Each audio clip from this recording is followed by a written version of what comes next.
Nope.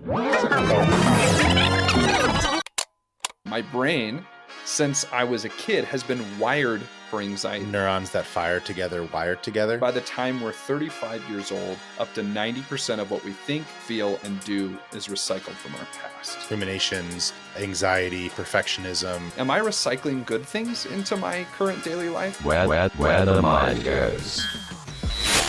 All right, Josh, there are a lot of woo-woo people out there in the world. I often get called one of them.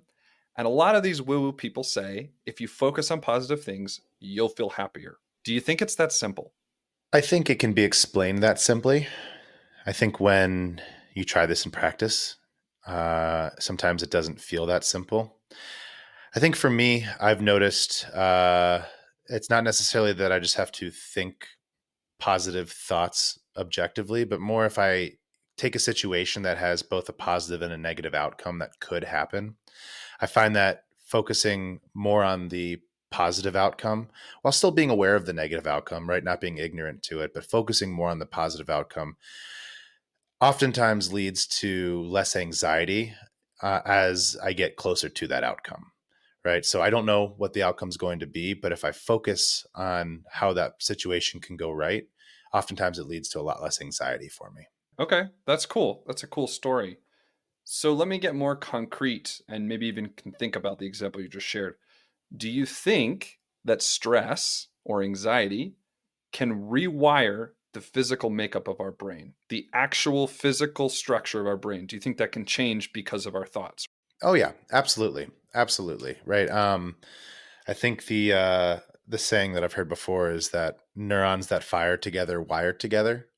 Right. And I think that's for me, what that means is the more times I think about a thought process, the more times I act out a thought process, the more times I do something repeatedly, the easier it becomes, either physically or mentally. And I think neural pathways, and at least that's kind of how I understand it at a very high level, are part of that reason, right? The more that we fire specific neural pathways, the easier it is to actually act on that every single time, right? So the first time it might be a little bit more difficult, but the 100th time, that pathway has been pretty set in stone, or there's a rut created, for lack of a better term. And I think it's much easier to follow down that path. How have you tried to intentionally rewire your brain? I think we all are subconsciously wiring our brain for different things all the time, right? Not necessarily on purpose, but are there like situations where you've really tried to intentionally rewire your brain? Have you ever heard of the term, or I guess it's a psychology practice called cognitive behavioral therapy? Yes. I've been a huge proponent of that. I've actually never had it administered professionally on me, but I've read a lot about it. And essentially what it is, and at least in my understanding, is, as soon as we have a thought process that's negative or unhelpful, right, being able to catch that thought process and actively change that thought process as quickly as possible has been something that's been really helpful for me. And I'll give an example, right? So I have an issue being too hard on myself. Maybe it's because the expectations are too high, or maybe it's because I just have trouble acting on my expectations or setting out against those. And I oftentimes find myself talking rather punitively to myself. What I've done in the past and what I still do to try to fix that is, as soon as I start to hear that thought process and I start to travel down that, instead of letting it spiral into something a lot more negative, I try to catch it pretty early and remind myself about either what has gone right or what I have done to get myself towards those goals, or give myself just a little bit more grace and patience, right? And say just even something as simple as, saying, this is not the end, right? This is just a pause, right? Or this is not the outcome. This is just the situation, right? Being able to remind myself that whatever I'm dealing with, right, even though in my head I start to get very negative about it, right, there's a lot of positives that I can focus on, and just trying to get ahead of that as quick as possible. So instead of letting myself ruminate for, minutes or even hours, at the point now where I can catch myself in seconds. And I've noticed the difference that that's had on how I think about myself and who I value myself as and who I model myself against. It's been powerful for me to do that. So that's really cool that you already do that. Like, you're already practicing mindfulness, which, the world of mindfulness, some people call it meditation. But it really comes down to the idea of, can you arrest a normal reaction or thought process, pause, notice it, and then either release it or do something differently than you would kind of have been pre-programmed to do. So the fact that you're already doing that is exactly what I wanted to like share with you today and see your thoughts. I want to pivot a little bit to a story, because I think you'll understand more of like why I wanted to talk about this today, because I have realized, prepping for this podcast, that I have been rewiring my brain intentionally for the last like 5 years. And it wasn't like I sat down and was like, I'm going to rewire my brain. What really happened was I had near debilitating anxiety and went to therapy. And I went to a therapist who did something called EMDR, which is this intentional process of rewiring the brain. At least that's the way I understand it, of like, you actually do this practice that connects different parts of your brain together as you talk, and that allows you to actually process things that have been stored in your brain and your body that you may not be able to access consciously, but have been stuck in your subconscious. And so I spent years doing that, and I was just going to therapy, but reading about, more about the brain and neuroscience and anxiety and this intentional rewiring, I'm realizing that's what my therapist was having me do. And it really comes back to the fact that my brain, since I was a kid, has been wired for anxiety because of a lot of different factors. Like I was really sitting here thinking as I prepped for this of like, oh my gosh, I think my first real panic attack was in 9th grade. Wow. Like I was a freshman in high school, and I remember it. Like that is one of those core memories that never leaves you. I remember walking in to like some sort of pep rally for school, and I like had to go sit in the middle of this sea of people. And I think that was like one of the first times in my life when I was surrounded by like hundreds of people who are screaming, because I was never like a concert person. My family didn't go to like big sporting events or anything. And I think I'd also been stacking stress from school, right? I'm a freshman. I'm terrified about everything because I'm going to high school for the first time. And I just had this strangeness hit me that I had never experienced. Like I felt dissociated from my body. I felt like I was freaking out, but I like wasn't fully in reality at that point. It was like watching myself from up high. It was so strange. And I remember just like freaking out, leaving the gym and going to the bathroom and just like losing it for a second. And that was the beginning of many, many panic attacks all through high school, all through my undergraduate. And I started to realize as I've been prepping for this, I was wiring my brain for more and more anxiety, not only because I was, experiencing more of these panic attacks and then responding to them by getting more anxious when they happened, because that just reinforces it, right? But I was also continuing to choose to be in environments that reinforced my chronic stress, right? I was like obsessed with school and getting certain A grades, and I pushed myself for more and more and more. And I tried to graduate early, and just all these dysfunctional patterns of chronic stress. And as I've like reflected on this last 5 years of rewiring, I've been learning about different parts of the brain, and I learned about two kind of different regions of the brain. They're not like sections, they're like more macro sections of the brain. So one is called the prefrontal cortex, and the other is called, I'm going to say it probably wrong, I think it's basal ganglia or something like that. But the prefrontal cortex is like the CEO of your brain, or the leader of your brain. It has to do with your executive functions, right? It's your ability to plan, to think ahead, to pause when you would normally have a reaction that you don't want to have, right? Kind of what you were sharing your story of earlier. That's a lot of where that happens in the brain, is in that prefrontal cortex. Now, the parts of our brain that are a little bit more automatic, the autopilot in our brain, that's the basal ganglia, right? And so what happens is that the prefrontal cortex can get tired really easily. So if you want to start a new habit or do anything new, that's where a lot of that operation comes from. But because of that, the prefrontal cortex pushes a lot of functions into our basal ganglia to avoid getting tired, right? So a vast majority of what we just do automatically that we're not even consciously aware of is happening in that part of our brain.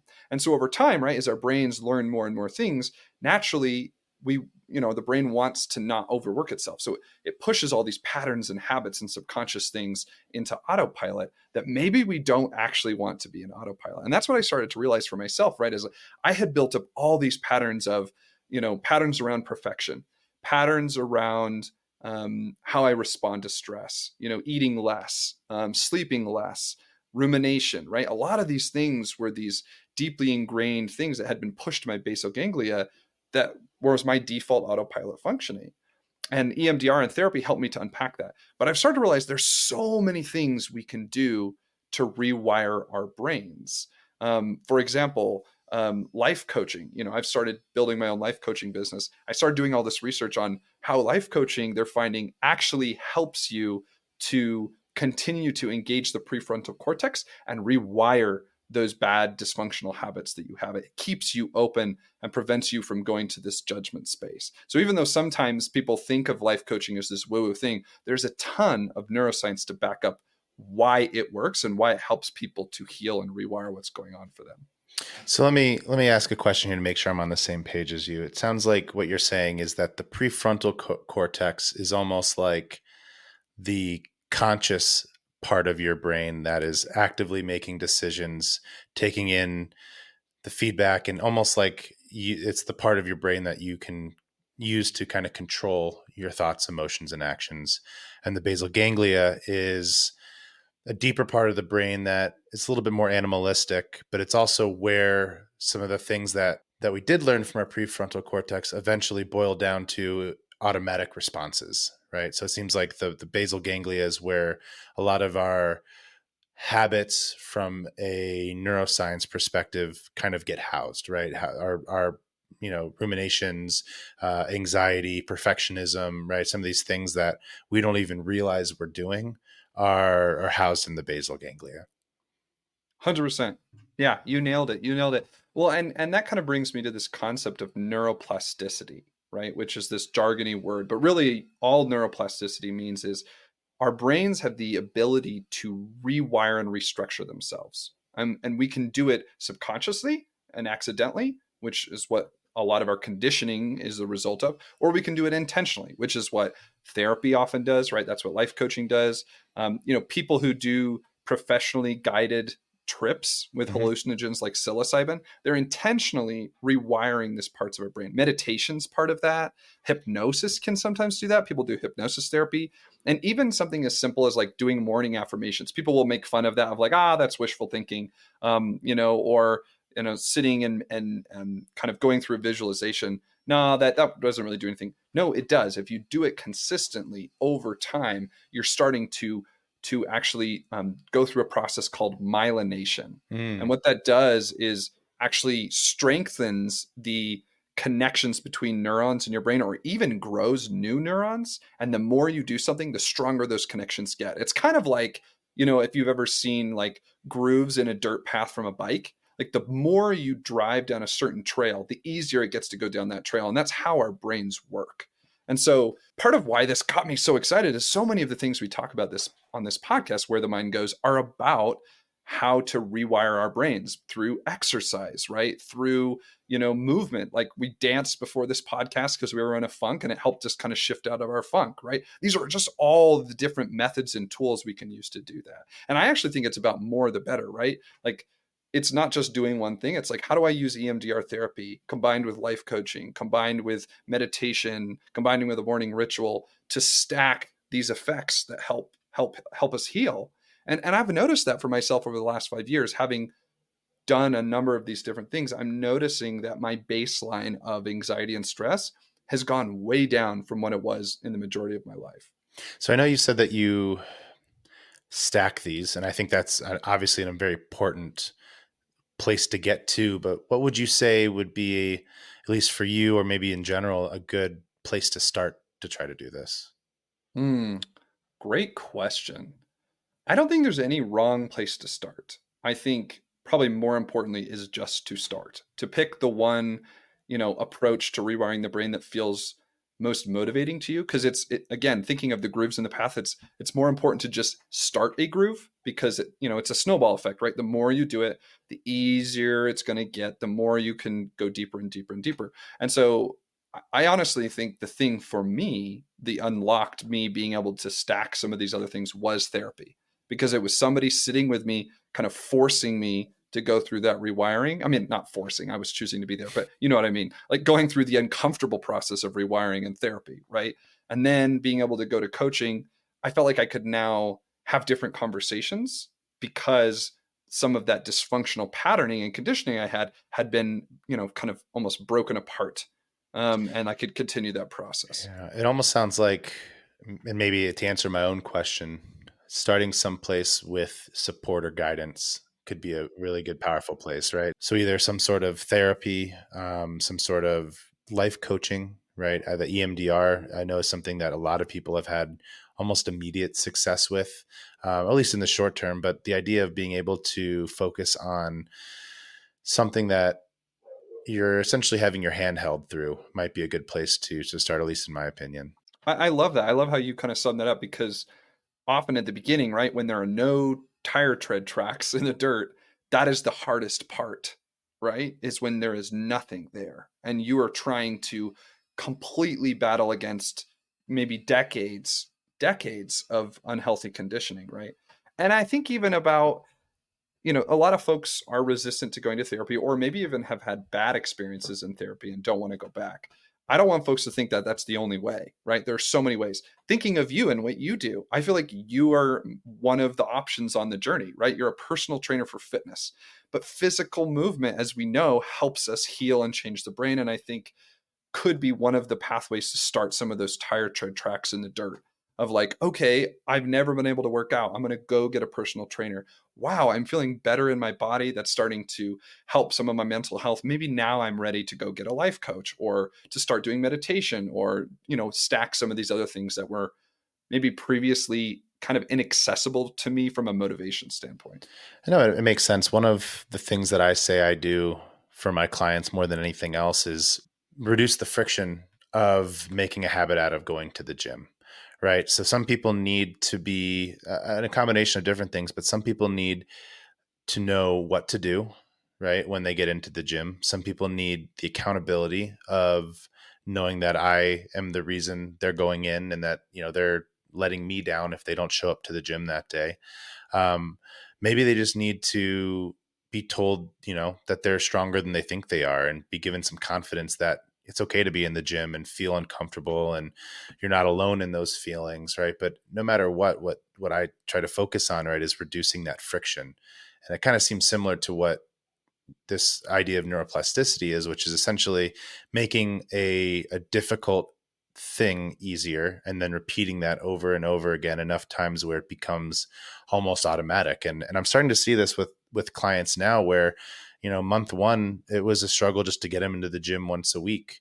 And I was the only reason they would get into the gym is because they paid for a session with me. But a combination of reinforcing who they are and giving some reinforcement into the success that they're having, right? The pride that they feel from that success, and just giving them a plan, something to lean on. So as long as they get into the gym, they know they will have success when they're there because they have a plan, right? It's almost the physical version of, and actually not even, it's exactly what you're talking about here, where, what became a difficult, overwhelming, and anxiety driving situation now is a simple, easy part of their daily routine that they didn't even realize became a wired habit. Yeah, that's powerful.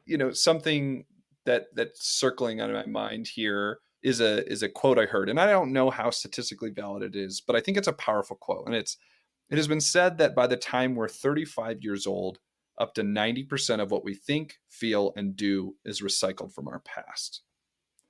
And why that hits me is, regardless of what age you are, if we know that the basal ganglia is where a lot of our autopilot comes from, and we know our autopilot is based on our life, our history, what's happened to us so far. If you think about that for a moment and go, what am I recycling? Am I recycling good things into my current daily life, or am I recycling dysfunctional things? And if the answer is dysfunctional things, it's probably time to start rewiring your brain.